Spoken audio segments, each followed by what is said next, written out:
Hi friends, இன்றைக்கி நம்ம பார்க்க போகிறது அசோகா அல்வா.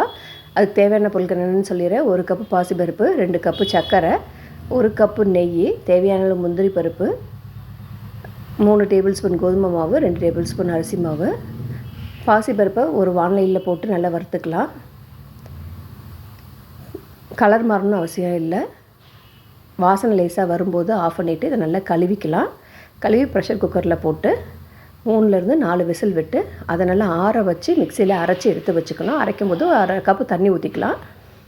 ஒரு பேன் வச்சு அதில் ஒரு 1/4 கப்பு நெய் ஊற்றிட்டு அந்த நெய்யில் முந்திரி பருப்பை போட்டு வறுத்துக்கலாம்.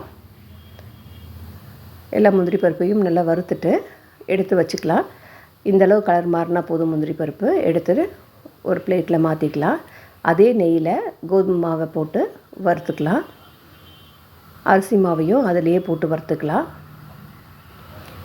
சிம்மில் வச்சுக்கோங்க. வறுக்கும்போது கருகிராமல் சிம்மில் வச்சுட்டு வறுத்துக்கணும்.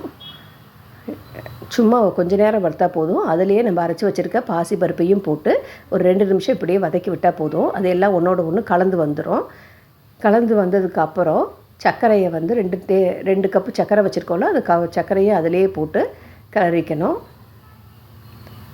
சர்க்கரை போட்டதுக்கப்புறம் கொஞ்சம் தண்ணி விடுற மாதிரி இருக்கும். அப்படி கிளறிட்டே இருந்தால் அல்வா பதத்துக்கு வந்துடும்.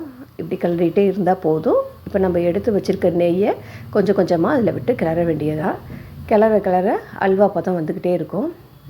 இன்னொரு தடவை மீதி இருக்க எல்லா நெய்யும் ஊற்றி அப்படியே கிளறி அந்த மாவு அதிலே வேகணும். அந்த நெய்யிலேயே அந்த மாவு நான் போட்டிருக்க எல்லாமே வெந்து வர்ற மாதிரி நல்லா கிளறிக்கணும். ஃபுட் கலர் தேவைன்னா ஊற்றலாம், இல்லைன்னா அதே இதில் விட்டுடலாம். நான் ரெட் கலர் ஃபுட் கலர் ஊற்றிருக்கேன். ஊற்றி கிளறிட்டு அதிலேயே முந்திரி பருப்பையும் போட்டு கிளறிட்டே இருந்தோம்னா அல்வா பதத்துக்கு வந்துடும். இந்த பதம் வந்ததுக்கப்புறம் ஸ்டவ்வை ஆஃப் பண்ணிடலாம். இதனுடைய பக்குவம் என்னென்னா, நம்ம எடுத்து வைக்கும்போது கரண்டியில் ஒட்டாமல் வரணும். அதுதான் அசோகா அல்வா. இது மாதிரி வந்தால் போதும்.